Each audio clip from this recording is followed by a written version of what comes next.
Ahora la ponencia que viene es de un chileno, pero esto no es cualquier chileno. Este es 100% chileno y 100% curicano.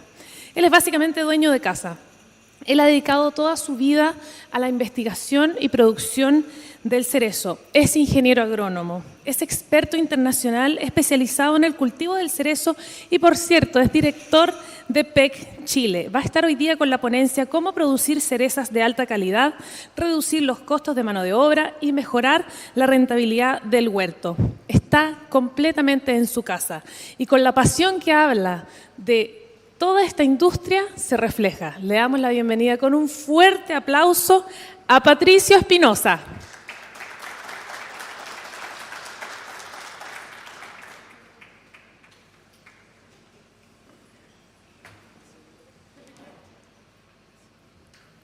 Hay mucha cosa.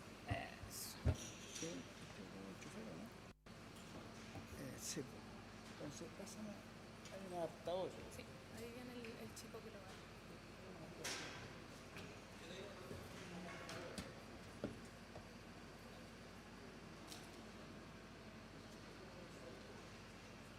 Necesitamos un adaptador.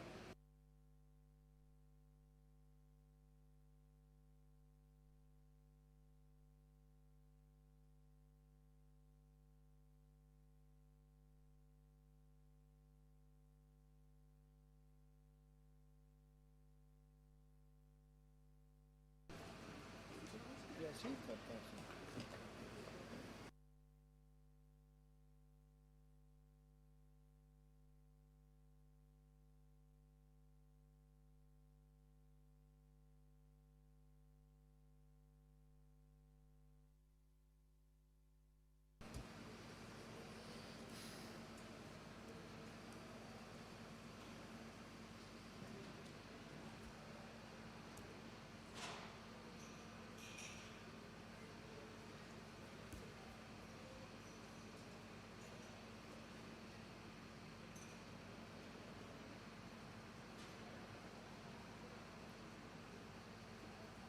Ya. Buenas tardes. Ahí estamos. ¿Cómo se ve? Sí. Bien. Nos hemos ido dando cuenta con el tiempo, y más ahora que pasó lo de la pandemia, la necesidad, porque siempre es la misma pregunta, cuando uno llega a un huerto, el productor le dice a uno, bueno, tú eres el asesor, ¿qué podemos hacer hoy? ¿Cómo podemos seguir produciendo hoy la misma o mejor calidad, disminuyendo los costos y mejorando la productividad de las personas? ¿No les parece que es una pregunta lógica? Y es difícil de contestar. Así que aquí vamos a tratar de hacer una asociación que la hice en una de las agendas que hemos sacado al mercado, donde adapté un gráfico que existía con datos nuestros y más o menos creo que esa puede ser una forma interesante de ordenarse para el productor. Porque como son tantas cosas, tantos elementos que uno debe aplicar, que estamos hablando de hormonas, reguladores de crecimiento, nutrición foliar al suelo, riego, etcétera, poda, importantísima, traté de hacerlo lo más ordenado posible. Y vamos a ver cómo funciona. Entonces, si tienen dudas pueden preguntar, yo creo, entre medio, a no ser que esté programado de otra forma. Producir fruta de calidad superior, reduciendo costos. Se viene ahí. Reduciendo costos, mejorando. Gracias. Me voy a sentar porque estoy con el músculo reempujador. Así que ahí quede bien, ahí quede mejor. Ahí estoy perfecto. Ahí. Ya, bien. Entonces, ¿es mejor eso? No hace. ¿Aló? Ya. Entonces, correrme un poquito para acá para ver ahí, porque eso es interesante. Entonces, producir fruta de calidad superior, reduciendo costos, mejorando productividad y rentabilidad del negocio. Eso vamos a tratar de responderlo y me voy a imaginar que estoy con un productor y le voy a tratar de dar la mejor respuesta posible. Definiendo la calidad, primero que nada, ¿qué es lo que hacemos nosotros?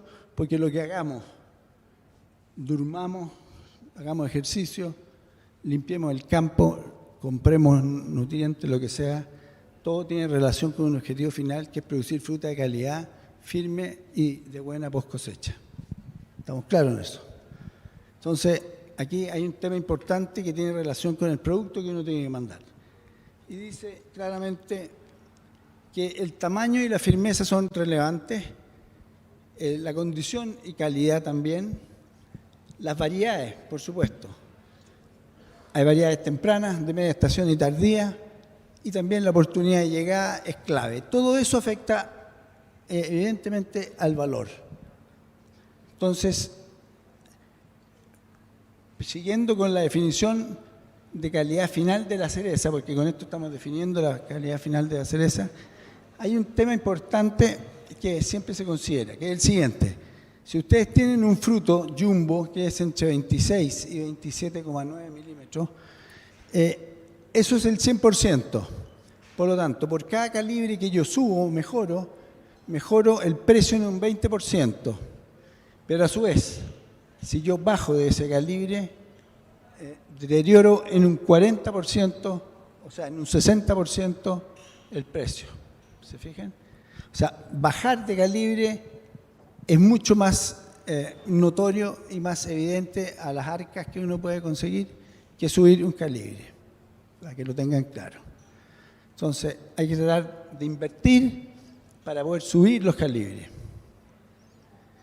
Esto como norma general, los principales factores ambientales que regulan el crecimiento son la luz, lo sabemos, la temperatura, el agua y la nutrición. Son todos elementos que se deben considerar y manejar ordenadamente. Definiendo nuevamente la calidad final de la cereza, debemos integrar factores. Estos factores tienen que ver con toda la temporada. No es solamente la poda, no es solamente la nutrición, no es solamente la fertilización foliar o al suelo, en fin. No es solo la variedad, no es solo el porte injerto.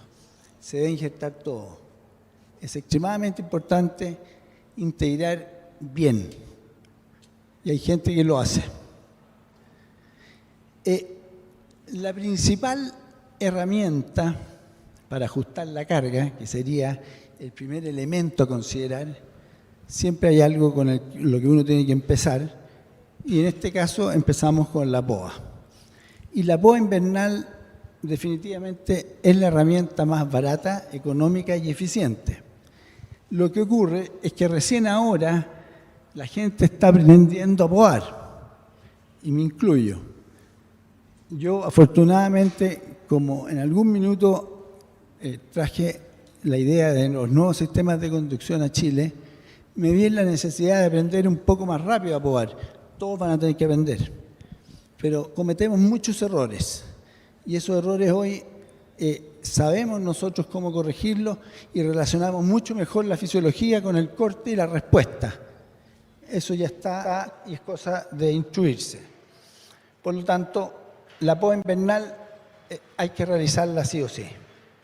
La extinción de dardos. No me voy a dedicar a comentar eso porque eso ya no se hace, dado que al extinguir los dardos se eliminan las hojas y las hojas son los que generan los fotosintatos. Por lo tanto, la relación hoja-fruto se echa a perder y no tiene sentido hacer la eliminación de eso. El deyeme manual. El deyeme manual efectivamente es efectivo. Una cosa importante que no dije, la poda invernal puede tener la posibilidad de usar hasta 90 días. Yo tengo 90 días para poder hacer eso. Por lo tanto, lo puedo empezar a hacer apenas las hojas caigan. El deyeme manual se tiene que realizar 20 días antes de plena flor. Por lo tanto, tenemos 20 días. Ya se redujo. Es más caro, lo vamos a ver. Pero genera un muy buen resultado en términos de fruta, de tamaño. Eso es así. Después está el raleo flores. Ustedes vieron ahí unas máquinas que usan, se probaron acá, las probó Matías Kucheski, Óscar Carrasco y su ayudante, y anduvo bien, pero también se rompieron, no fueron capaces de sostener la violencia del trabajo y terminaron destruidas, se fundieron, no se pudo terminar. Se terminó todos los raleos a mano. El raleo flores también, aquí se dispone de 7 días, 7, estamos hablando de 90, 20, 7. Y por último el raleo fruto, también se dispone de solo 7 días. Y mientras más nos atrasamos, menos efecto tenemos. Por lo tanto, no tiene sentido, a no ser que haya pasado algo que no pudimos hacer nada, que pudiéramos intervenir en algún otro fuera de la poda invernal. Esa es mi opinión. Es decir, si ustedes manejan huertos modernos, cerca de lo peatonal idealmente, ustedes solamente con la poda invernal pueden llegar a tener muy buen ajuste de carga. Entonces, si yo tengo el siguiente gráfico, en la poda invernal la puedo hacer a partir de, le pongo ahí menos 30 y días atrás menos 90 días. Perfecto. El de yeme manual tiene que ser 20 días antes, está al medio. Perfecto. Y el raleo flores en plena flor. Normalmente se parte un poco antes para terminar un poco después. Después viene entre los 20 y 25 días, y eso va a depender de la variedad y el porte injerto que tengamos, tenemos el raleo fruto, que por supuesto empieza a tener menos efecto. Y hasta ahí llegamos. Ese es el ajuste de carga, lo más importante. ¿Perfecto? Perdón, una pregunta. ¿Se entiende el gráfico? ¿Sí? Ya. El que no entienda, lo repetimos. No hay problema. Seguimos. Si es que se puede. Ya, vamos a tener que apretar acá. Aquí. Eso. Con respecto a la poda, este es un pequeñísimo, digamos, resumen. La primera foto, a mano izquierda arriba, ese es un despunte sobre una yema, sobre una rama del año. Si ustedes se fijan en la base, hay yema pronta, que habla Richard Bastía. Los italianos dicen eso, nosotros decimos yema frutal en la base. Se le hizo un despunte al tercio. Eso es correcto, pero hay que ver dónde se hace, en qué lugar está ubicada esa rama. No es llegar y decir, corte todos los laterales o todos los verticales, córtelo a la mitad o un cuarto, cuando aquí hay que ver el contexto completo, ver el sistema de conducción, que por lo demás aprovecho de decir que el sistema de conducción es como nuestra facha, es como nuestra vestimenta, nuestra forma, que en 5 años tiene que estar listo. Ahora, la poda dura toda la vida, por lo tanto, la poda es la encargada de generar, independiente del sistema de conducción, ya sea tenga al frente un sauce o un álamo, lo debo saber podar y hacer producir. Esa es la función de la poda. Así de simple. Y funciona, hay que hacerlo. Abajo es un despunte, ambos son un despunte, y les voy a explicar por qué. Esto es en una rama endardada, que probablemente sea un portainjerto enanizante, tiene dardos, no hay problema, aunque uno la pode, y de hecho hay que podar temprano. Ese es un despunte que lo que va a generar es que la yema central de cada dardo brote y me genere más metros lineales productivos, y eso hay que hacerlo. Así que eso está bien. A la derecha arriba es un sistema en eje de 2 metros 50 a 1,5 metros por 4 metros de distancia, y eso produce 12, 14 toneladas por hectárea, y la poda es muy simple. ¿Se fijan? Son con cortes violentos, sí. Renovando madera permanentemente. El de abajo es un huerto viejo que debe tener 20 años, yo lo veo hace 12, lo transformamos en 3 años y hoy día produce 17 toneladas todos los años, y ustedes ven, es un huerto bastante parecido al otro, un poquito con más volumen, pero se puede. me siguen, ¿no es cierto? Ya, aquí hay una pequeña definición de cómo podar. Son dos tipos de poda. Es un corte que se dice raleo y el otro se dice despunte. No existen más cortes, no existen. ¿Y por qué no existen? Porque no es necesario desarrollar más nombres. Cuando yo digo raleo, significa que elimino cualquier material productivo, vegetativo, completo desde su base. Eso es lo importante. Lo elimino completo. Por lo tanto, eso me genera luz. Por eso es importante, cuando uno ve en las recomendaciones técnicas de nuestros colegas, dice corte, un despunte, un rebaje, pero eso, ¿qué ocurre? Uno no corta todo el material. Le puede cortar un tercio final, el tercio basal o la mitad, pero deja material. ¿Y eso qué genera? Nuevos crecimientos. Y los nuevos crecimientos son normalmente altos y generan sombra. Entonces, el gallo que eliminó eso, pensando en que iba a entrar luz, se llena de sombra porque no supo hacerlo en el momento ni en la manera correcta. Así de simple. ¿Se fijan? Entonces, eso debemos educarnos más.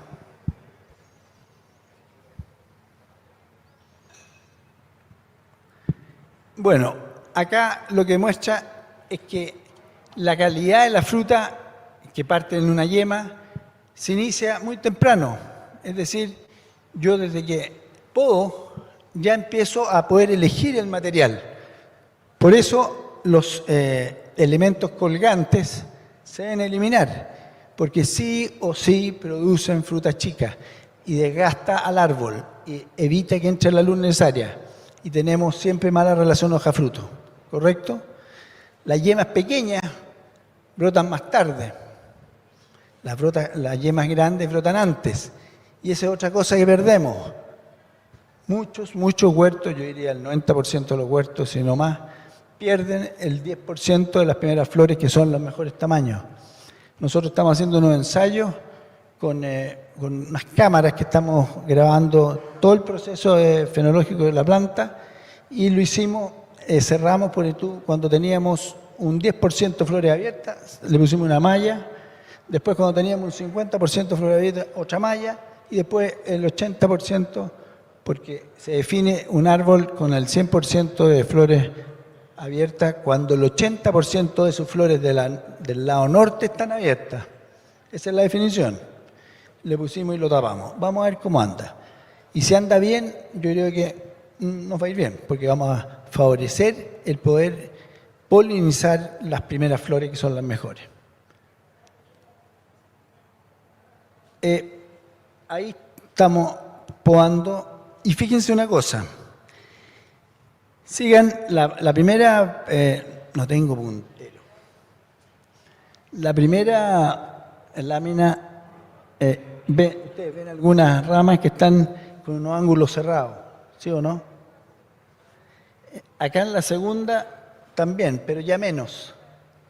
Y en la tercera se ven casi horizontales. Nosotros no hacemos ortopedia, solamente podamos. Eso es solamente poda. Es cómo, cuándo y dónde podar. Y con qué intensidad podar. Entonces, si yo me comparo con un productor que lleva 3 años con un Vitrelli y se han gastado 80 millones de pesos en 20 hectáreas en ortopedia, yo no me las he gastado. Además no las tengo, pero no me las he gastado. O sea, nosotros no hacemos ortopedia. No es necesario hacer ortopedia en los sistemas nuevos con portainjertos, incluso con portainjerto Colt. Si todo depende de cómo uno los maneje. ¿Estamos? Raleo de yemas florales. Es efectivo, como dije, pero poco económico. Funciona para la firmeza y para el tamaño de la fruta. Y se gasta alrededor en un gran promedio, porque esto sí que es variable. 50 jornadas por hectárea. Eso es ajustando la fruta a mayor a 28 milímetros. Ojo, porque ahí hay un porcentaje importante de fruta que no está considerada. Perfecto. Ya. Después vemos el raleo de flores. Es menos efectivo que el anterior, mientras más nos atrasamos menos efectivo, y poco económico, por supuesto, y se expone solo de 7 a 10 días. Yo le puse 10 para que no fuera tan poco, para que alguien se atreva a hacerlo, pero 7 días es realmente.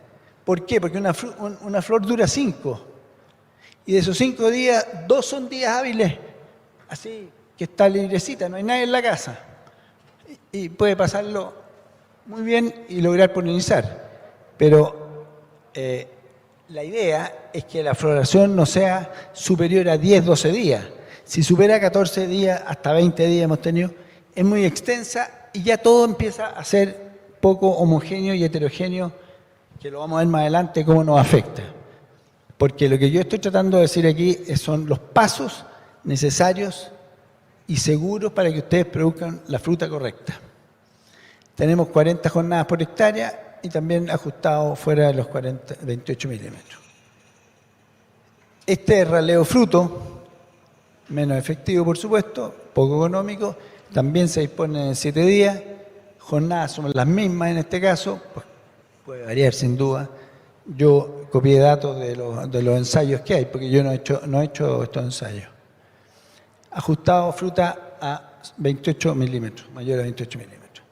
Perfecto.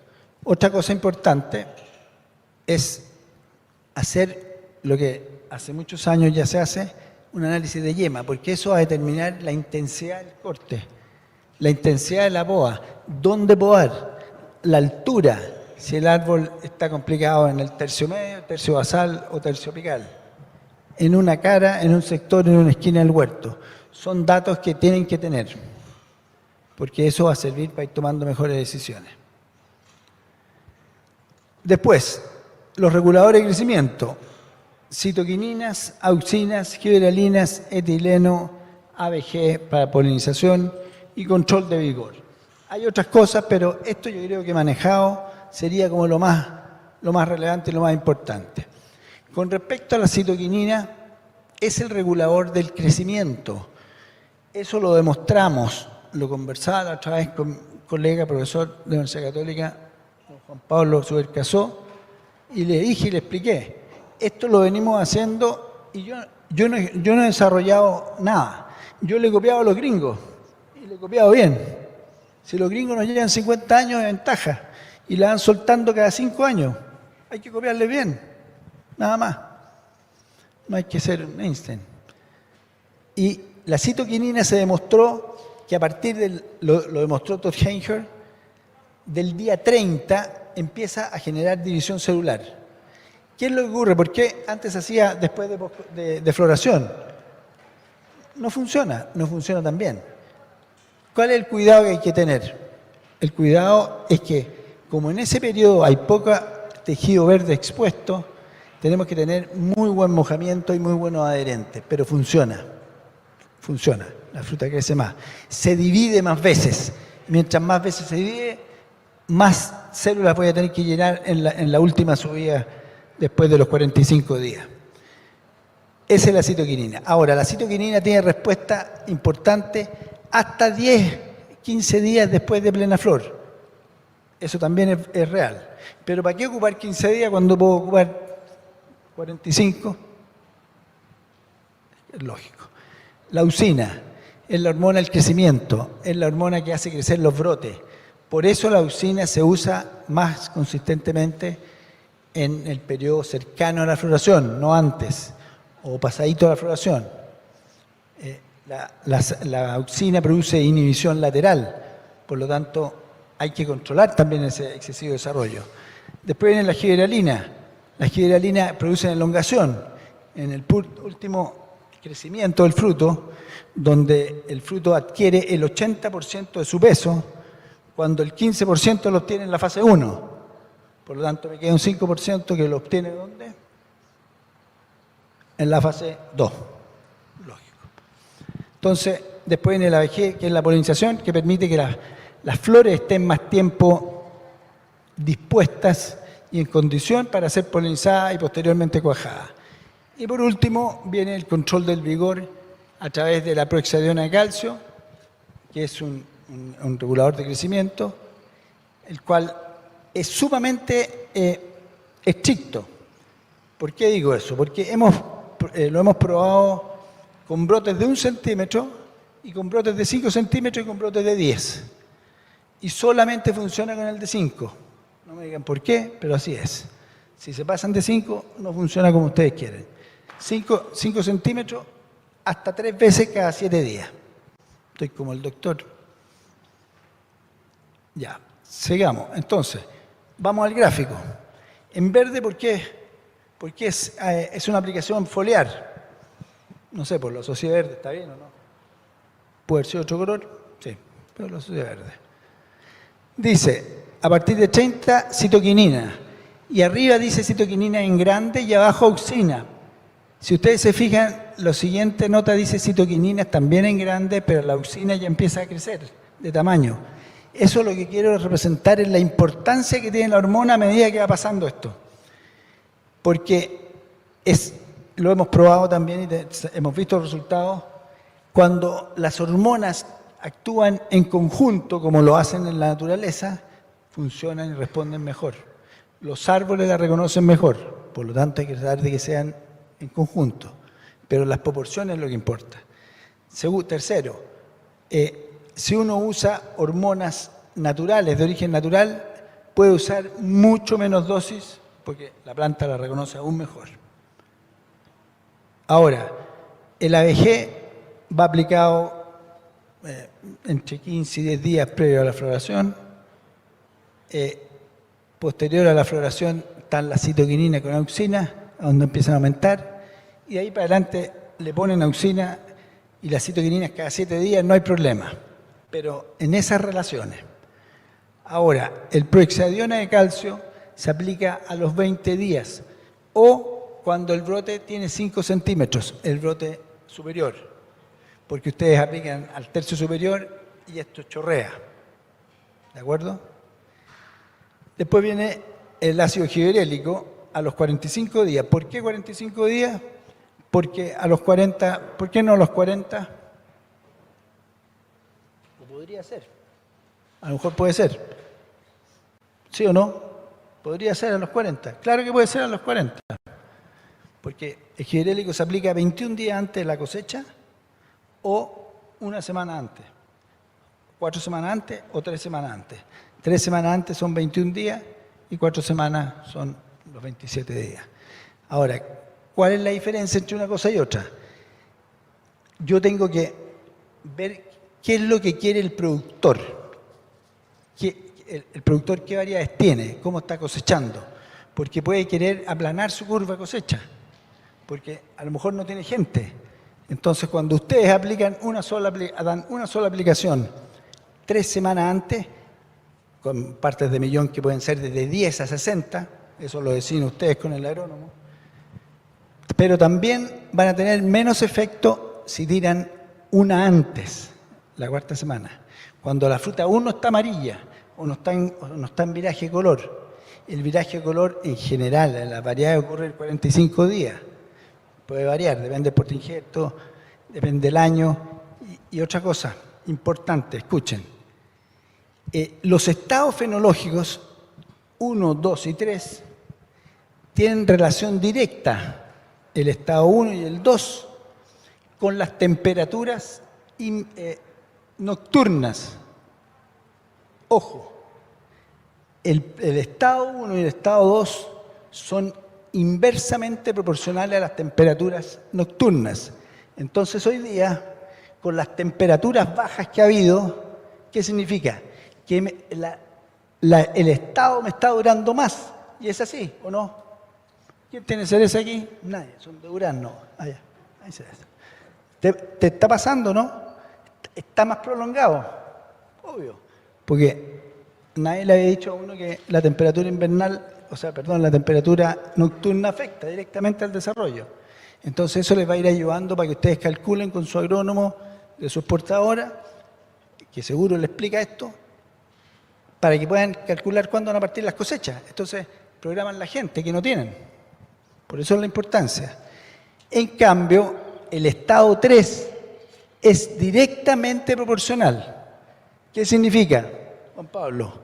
Si la temperatura nocturna es baja, que ha sido yo creo más baja, por lo tanto se te va a atrasar.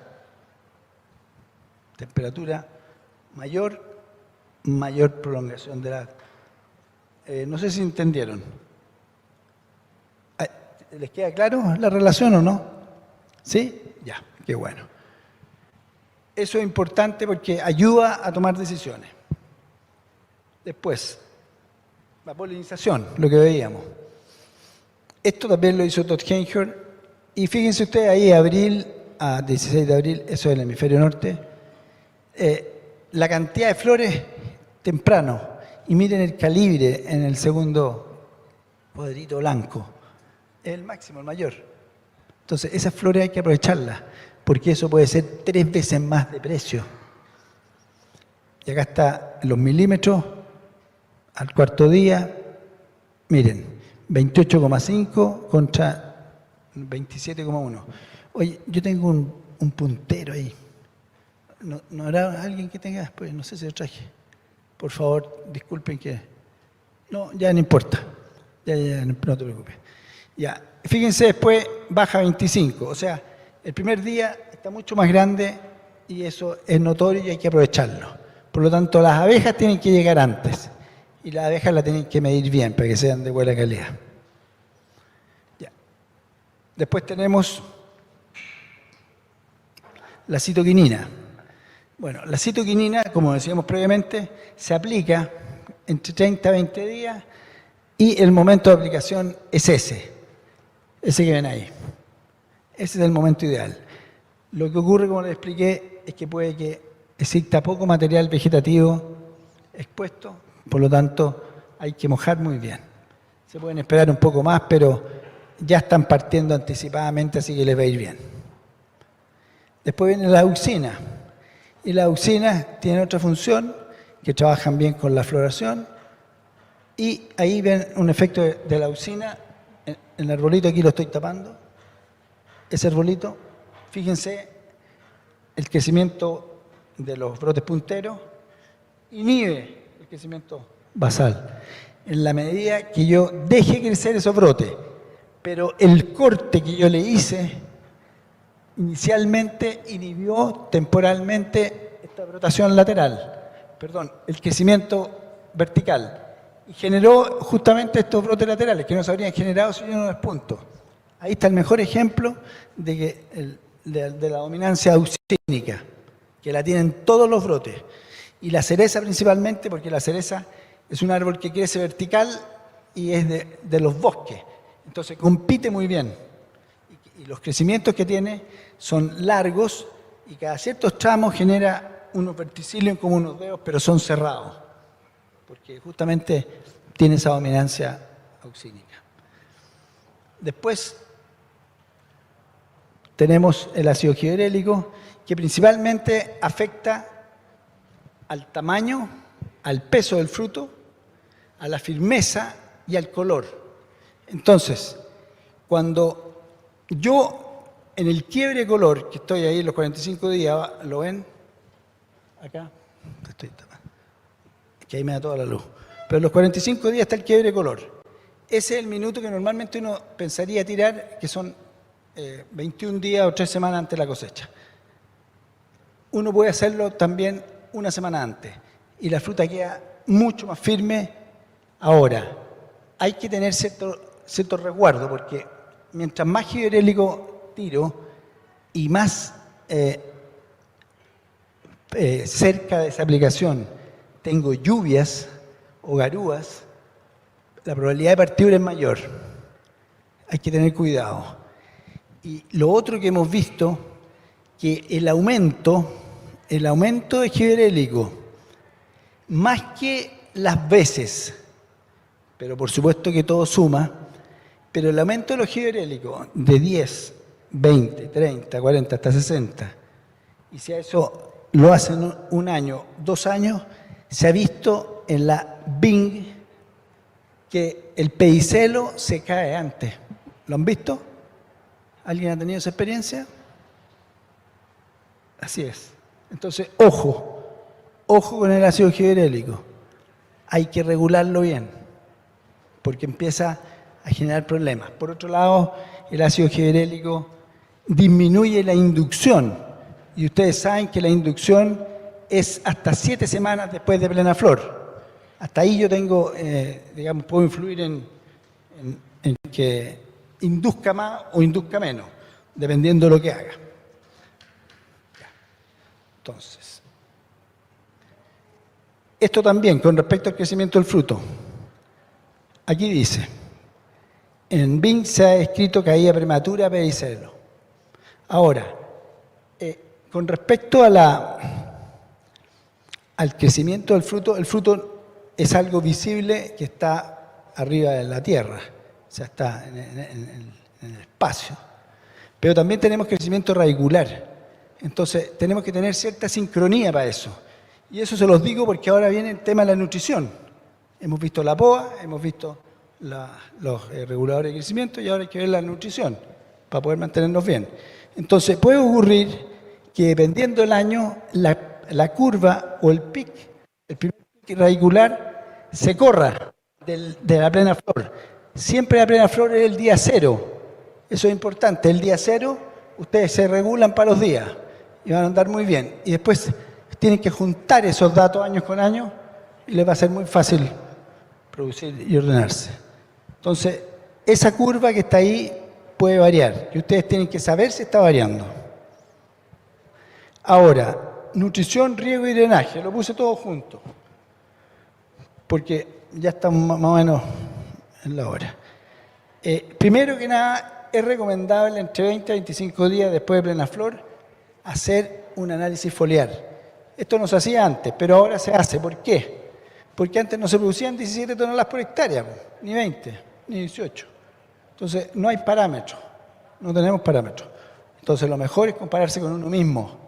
Por lo tanto, yo saco una muestra a cierta altura, son 300 hojas, y me voy comparando todos los años y puedo decir, este año estoy mejor, estoy peor, cómo me afectó la poscosecha, etc. Después dice manejo agronómico del calcio. Hemos visto en ensayos locales que la aplicación de calcio temprano,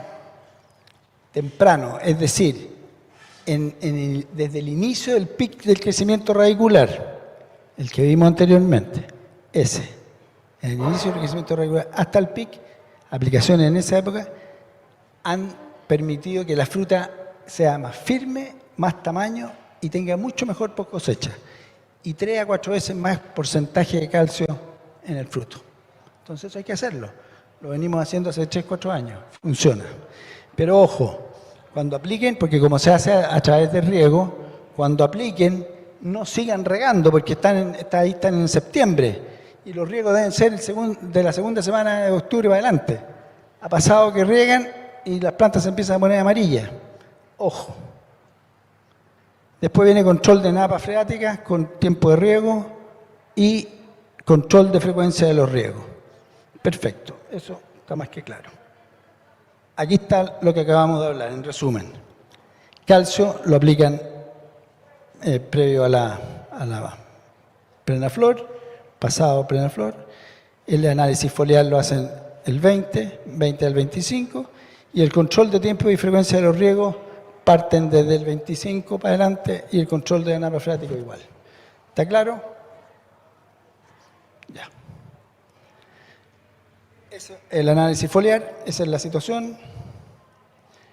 Estos cuadros son bastante buenos y yo marqué el calcio total, 10 a 15 miligramos por 100 gramos, y el calcio ligado mayor a 5 miligramos por gramo. Eso se ha mejorado considerablemente. Y un cuadro que me gusta mucho, este es el que dice ahí octubre, 20 a 30 días después de plena flor, la poscosecha dice segunda quincena después en diciembre, y verano el clásico que se hace en enero a febrero. Entonces van a tener 2 análisis más, uno inmediatamente poscosecha para ver qué le van a devolver y cómo le van a devolver a la planta lo que necesita, es importante. Ustedes recuerden que ahí empieza el año, terminada la cosecha. Y ahí empieza la diferenciación y la inducción. Y esa diferenciación, que es la que va formando el frutito, parte en enero y termina en septiembre. Entonces, son muchos meses que se van a ver afectados de acuerdo a lo que como ustedes trataron o se estresó la planta en esa época. Entonces hay que reducir los estrés, regar bien, evitar que la planta se estrese, dado que primero cierra su estoma, hace generar raíces que de alguna forma consuman agua y empieza a consumir todos los carbohidratos que se supone que eran de reserva. Entonces todo este periodo de plena flor y antes, hasta los 25 días, es irregular, porque se consumió la mitad de los carbohidratos que necesitaba para esa época. Ese es el círculo completo. Entonces, este otro gráfico, datos referenciales para hacer eso en producción, necesidades, requerimientos de nutrientes expresadas en kilos por tonelada por hectárea. Yo lo encuentro muy bueno, lo hemos desarrollado con muchos años con ayuda de Juanito Hirzel y otros. Por ejemplo, aquí dice, este es un huerto cualquiera, cuartel 1 al cuartel 10, pronóstico de cosecha, de 14 toneladas a 12 toneladas. Dice que nitrógeno va a consumir, ¿quién tiene buena vista? De 3 a 4 kilos por tonelada. Eso dice, ¿no? O de 3 a 5. Ah, bien, tienen buena vista. De 3 a 6. Ya, pues, en este caso lo hicimos 4,5. Si ustedes consideran que está sobre fertilizado, se bajan a 3 y si le falta, suben a 6. Eso anda muy bien. Esos son cuadros prácticos que sirven. Lo mismo para el fósforo, para el potasio, el calcio, etc. El riego. Formas de controlar las napas freáticas a través de piezómetros. Salen 5.000 pesos instalar un piezómetro. No lo instalen en la mitad de la calle, instálenlo en la mitad de la hilera, para que la maquinaria no lo rompa. Y todos saben lo que es un piezómetro, ¿no es cierto? Es una botella de 500 cc que se le mete un aluminio de televisión por la tapa y se le pone silicona abajo y arriba y pónganle abajo en el fondo de la tapa de la botella, porque si no va a andar gualeteando. Tienen que pegarlo, afirmarlo. Entonces, ¿qué es lo que hace? Se le pone ese PVC con un hoyito, se marca. Entonces, cuando riegue el vecino, ustedes van a ver si les entra agua, porque antes no lo notaban, y regaban cada 7 días, y ahogaban las plantas, y era un suelo de pura piedra. Entonces, ustedes decían, ¿cómo? Porque subía la napa. Entonces, ahora van a saber. Por lo tanto, van a esperar que esa napa baje. Y ahí ustedes van a regar el tiempo que corresponde. ¿Me entienden? Yo creo que sí. Acá también tenemos 2 sensores que aparecen. Estos son watermark. Son muy sencillos, son muy baratos. Yo no digo que reemplacen a las calicatas ni a la toma de humedad, digamos, en el instante, a los FDR. Sin embargo, cuando ustedes van cometiendo el mismo error siempre, le da valores. Por lo tanto, esos valores les va a permitir de forma muy rápida todos los días saber cómo están los suelos para regar o no regar. Y es algo fácil que lo puede hacer una persona y lo lleva aquí en el cinto. Así que yo se los recomiendo. Hay que facilitarse las cosas. Bueno, la humedad del suelo, ahí aparece raíces de Gisela, fíjense cómo trabajan a las profundidades, y las raíces de Mazar, cómo están mucho más profundas. Eso demuestra que los portainjertos enanizantes tienen menor desarrollo radicular, por lo tanto, hay que cuidarse más de la humedad superficial. No como el col, que puede... Nada es como la parra. La parra manda una emisaria y puede llegar a 30 metros de profundidad hasta que encuentra agua y ahí vive. Eso no lo va a hacer el cerezo, pero sí hay diferencia entre un col y un Gisela 6 y un Gisela 12. Este otro efecto del riego, dependiendo cuánto usé, de acuerdo a la evapotranspiración, si ocupé el 100%, tengo esa pérdida o ese efecto en las reservas de almidón. Si ocupé el 75%, reduje la reserva. Y si el riego lo hice de acuerdo a un 50%, reduje también. Por lo tanto, ojo con los riegos, los estrés de verano o esos riegos, ¿cómo se llaman? Riegos deficitarios. Gracias. Funciona, pero hay que tener cuidado. Ahora, con respecto a los riegos, parto aquí 20 días antes a revisar, porque tengo que revisar las napas y tengo que revisar los riegos y la frecuencia. Entonces veo las humedades en ese tiempo de floración, perfecto, que no tenga napas del vecino. Posterior, 15 o 10 días, veo lo mismo. Y posteriormente, el día 25, que es la cuaja, es importante tener una humedad suficiente porque hasta ahí llegan las reservas anteriores. Y después yo voy a calcular si mi fruto es de 70 días, una lápiz, o de 80 días la cosecha con una regina. Eso es lo que hay que ver. Y ahí tengo los estados fenológicos abajo para poder guiarse. Y el quiebre color el día 45 es una mezcla entre la foto de la izquierda con la foto que está a la derecha. Y aquí tenemos la poscosecha tardía, temprana, la caída de hoja nunca cayó en esa foto y en el control fitosanitario es el que siempre han hecho. Lo más importante aquí es lo siguiente: la poscosecha temprana es aquella que parte desde el minuto en que yo terminé la cosecha y se detiene el crecimiento del brote del año. Eso es importantísimo, porque cuando el brote se detiene, yo puedo podar. Si podo antes, tengo rebrote y no logro hacer lo que quería hacer, que era entrar a luz, sino que al revés canso más la planta, porque obviamente esa poda es más enanizante. ¿Está claro? Perfecto. Y la poda de poscosecha tardía es cuando ese brote que paró se empieza a lignificar hasta un 30 o un 50% de las hojas caídas.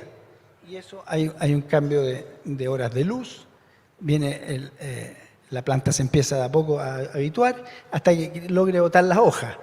Y el botar las hojas, la caída de hojas es clave, dado que en la medida que sea lo más homogénea posible y lo más breve, vamos a tener una mejor respuesta a todos los eventos climáticos posteriormente. Y eso tiene relación con cómo han ustedes tratado la planta desde la cosecha temprana en adelante. O sea, todo lo que no hagan, no lo van a tener. O todo lo que hagan van a tener la respuesta al año siguiente. Ahí un poco los eventos importantes. Y por último, definiendo la calidad de la fruta, pero viendo la parte rentable del negocio. Voy a tratar de hacerlo rápido para que no se compliquen con los números, porque los números siempre pueden variar. Lo primero, en nuestros ensayos tenemos el eje central arriba, lápiz, sobre CAP6P. En otra parte tenemos el número de plantas, creo que son 1250, ahí la vamos a ver. El TSA es Regina sobre IC12, el UFO es lápiz sobre CAP6, UFO-B lápiz sobre CAP6, KGB lápiz sobre CAP6. Año 1, cero producción. Año 2, lo que ven. Año 3, 4, 5, 8 años. Tenemos 14 años, puse 8 para no latear tanto. Y la producción acumulada es esa. El que más ha acumulado es el UFO-B y el que menos ha acumulado es el UFO, pero son menores las diferencias. Aquí tenemos las jornadas por hectárea. Aquí están los árboles. Esto es estandarizado 13 toneladas por hectárea. Jornada hombre por hectárea. En el caso del eje central, 30. Amarra. El UFO, 12 y el UFO-B 15. Los otros no necesitan amarra. El UFO, ¿a qué amarra me refiero? A la amarra que afirmo la rama productora a los alambres. En algún minuto hay que colocarlo. El primer año es mayor, después ya es mucho menor. Y el UFO es para sostenerlo en el alambre. El TSA, que es un eje, el eje central, que es un eje, y el KGB, yo no uso amarras. Pero aquí tradicionalmente sí usan, son 30 jornadas. Poda invernal, 40 en el caso del eje central, y así nos vamos hasta que llegamos a una suma, porque son las principales labores: poinvernal, raleo de yema, raleo de flores, raleo de frutos, cosecha. Fíjense el porcentaje que es la cosecha del total en mano de obra. Si alguien pudiera sacar, Juan Pablo, perdona que te interrumpa, ¿tú me podrías ayudar a sacar qué porcentaje es del total? Del total de la mano de obra, son 357, 124, un tercio. O sea, la labor de cosecha es seria, es importante y sobre todo para el bolsillo. Y eso se da para todo. Lo vamos a llevar a dólares. Le puse 815 pesos el dólar.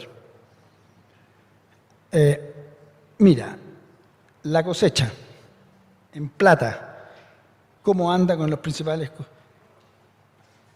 ¿Lo podéis sacar, por favor? Calcúlame solamente el eje central. ¿Cuánto es 7.931 de, no sé si será las principales o los totales, me da lo mismo? ¿Cuánto da? ¿Alguien lo sacó? Fíjate que los costos principales la mitad, justamente. O sea, la cosecha es una cosa que tienen que preparar y no hay gente. Así que tienen que hacer las pegas bien. Por último, tenemos los costos de mano de obra en el tercer columna, y después le sumamos los costos. Esto puede ser variable y es muy variable. Y aquí nosotros tratamos de que fuese lo más homogéneo posible. Fíjense, llegamos a $24.000. Y si eso, en el caso del eje central, lo llevamos a costo total por kilo, es $1.09. Lo mismo le dio hace 2 años atrás a Cristiana But en un seminario, le dio $1.09. Está validado. Y así para abajo, $1.04, $1.37, esos son los valores por kilo. Gracias.